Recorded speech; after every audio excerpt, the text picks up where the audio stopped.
Okay, let's talk about transcription. So transcription, just this basic definition, is DNA to produce RNA. You take DNA and then you use it, you basically read it to produce RNA. So the first step is initiation. How does this whole process get started?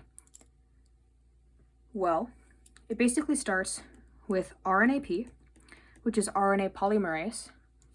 You notice that RNAP is similar to DNAP, which is DNA polymerase. Polymerase means basically to create, and so this thing makes RNA, whereas DNA polymerase makes DNA.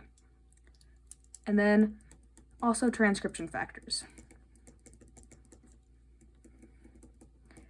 And sometimes, and in this case that we're talking about, an activator. Oh, I spelled that wrong. Activator. All right. So first step,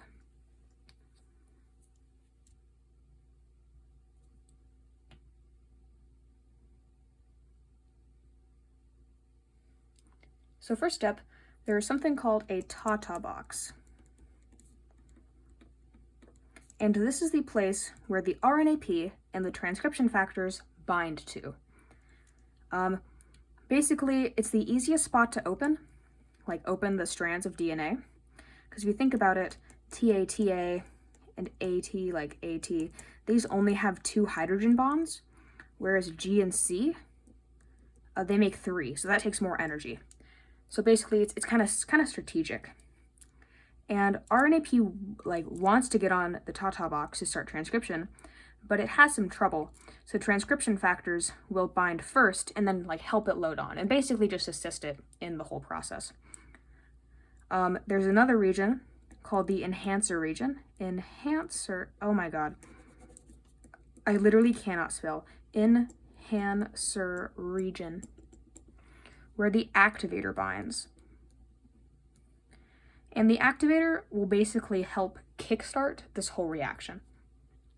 So let's say you have this DNA. You have a transcription, or no, you have an RNAP.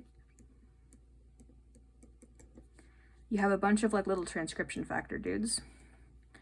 And then somewhere else on the DNA, in the enhancer region, you have the activator. And what will happen is the DNA will actually bend so that these two touch. And then the activator will basically touch the RNAP and be like, hey, it's time to get this started. And it will become initiated.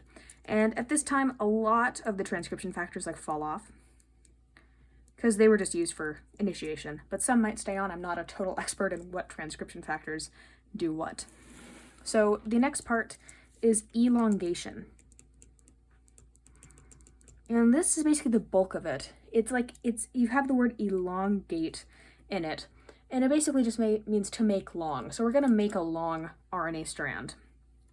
So RNAP basically opens up the DNA at the Tata box to form a transcription bubble. And in this transcription bubble, which it moves, basically it has a region in the DNA under it that it keeps open. And on the template strand,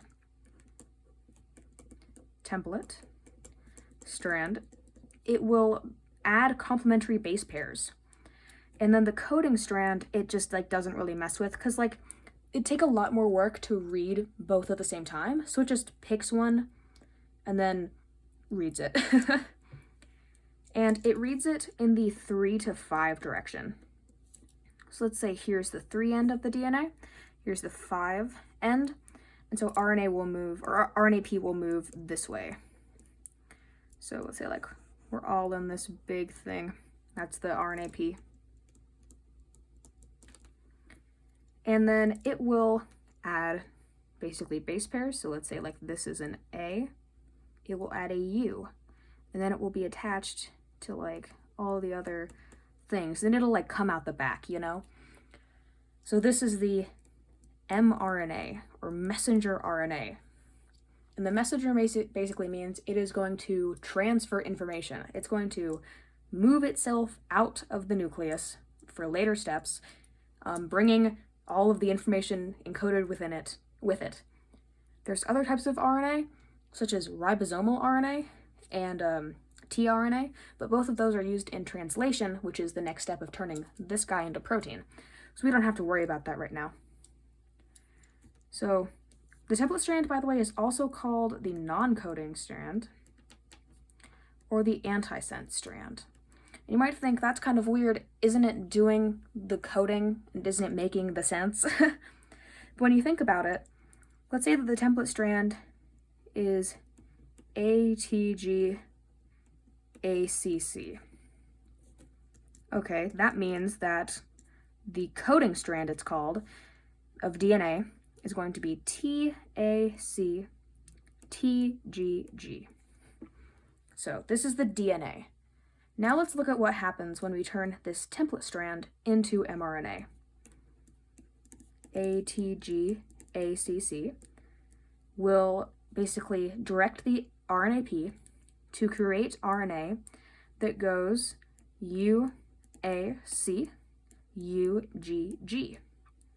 This looks almost identical to the coding strand, except the T's are now U's.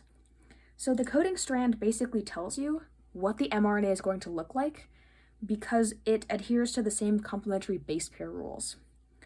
So a quick trick if you're trying to transcribe something, just look at the coding strand, copy it, and then replace all the T's with U's.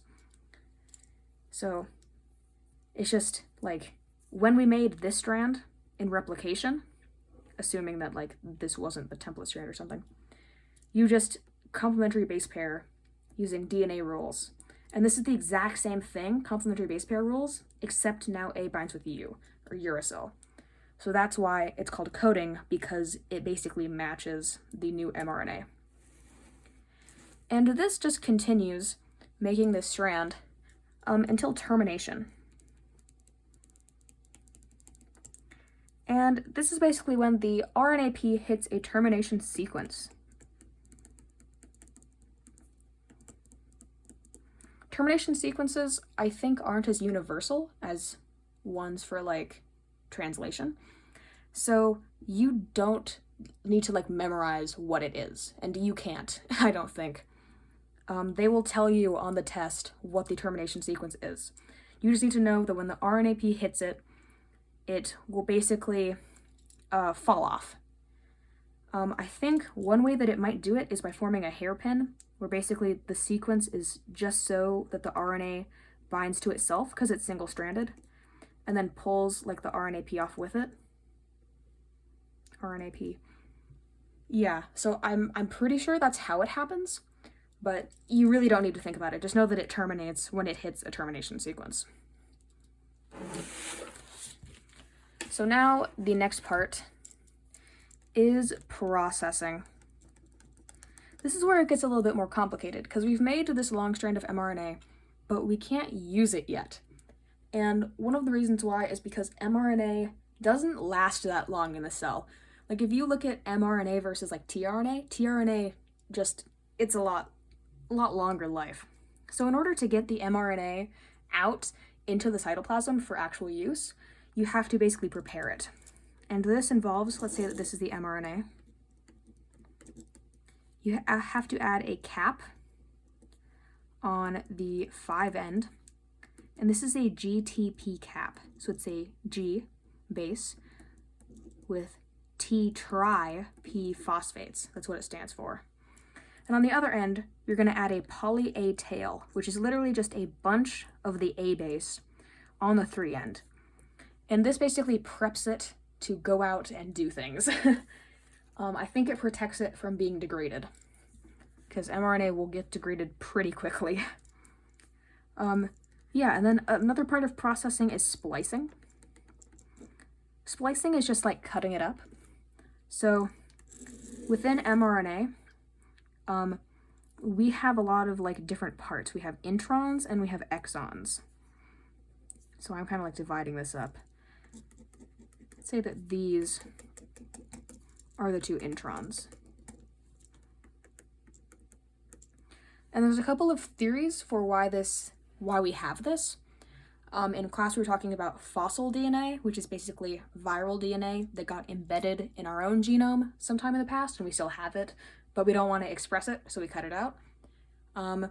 There's also the alternative mRNA splicing, which is where you change what is an intron and what is an exon to basically get multiple genes from the same set of mRNA, which is really cool, but way beyond what you need to know. All you need to know is that introns get basically cut out, and this is done using a spliceosome. There might be an E. Is there like an E in there? That looks right. So the spliceosome is in two parts. Here are those two parts, and these are both called SNPs. And the SNPs will notice basically where the beginning and the end of the intron are, and then come together to form the spliceosome, and then just cut it out. So the spliceosome will make cuts around the intron. And this is obviously kind of a poor drawing. Yeah, it'll make cuts like here, here, here, here. And then we'll just kind of like push these guys out, and then ligate the other two sections, or basically just like glue it back together. So now all we have are exons. And it's really hard to remember that introns go out, because it's literally the opposite.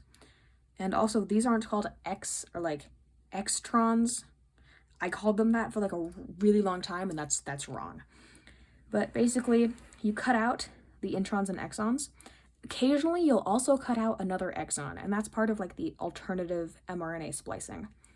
So I think we have that in our procedure. We cut out an exon. It's basically the same process. Now we have 3 exons. And yeah, it has like the little cap, has the A's, and it is ready to leave the nucleus and go out into the cytoplasm to be turned into a protein.